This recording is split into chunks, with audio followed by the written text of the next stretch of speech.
Njorua wa mahenya ma gutua ng'ongo na muigi wa rekondi thiini wa thi Eliud Kipchoge ni augite ndagakorwo timu-ini ya Kenya iria ikanyita itemi mbitika-ini cia Commonwealth na iria cigakorwo mweri-ini wa gatano mwaka uyu oro undu umwe na mbitika cia World Athletics.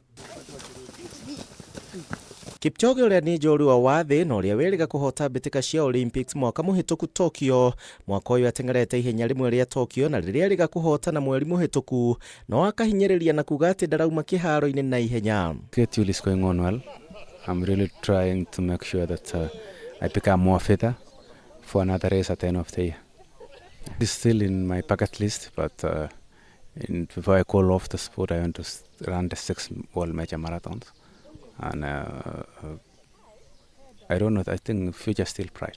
Na kuona muthenya wa Jumatatu kiumia giukite niguo mbitika cia Boston Marathon cigatabanio nake mũruna we kuma bũrũri-inĩ wa Ethiopia Kenenisa Bekele ni eheretie mbitika-ini ici guku Kipchoge akiuria ateng'eri a Kenya gwika uria mamenyerete. To take this opportunity to wish all Kenyan athletes who are participating on 18 in Boston a huge, I can say, best of luck and a huge energy to compete and become victorious.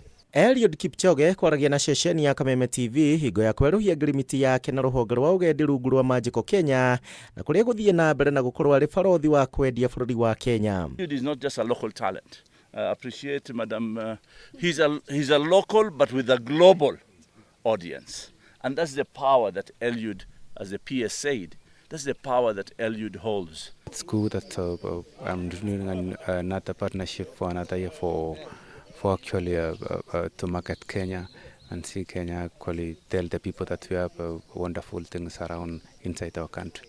Handu-ini ha Kameme TV njĩtagwo Kuria wa Gicimu.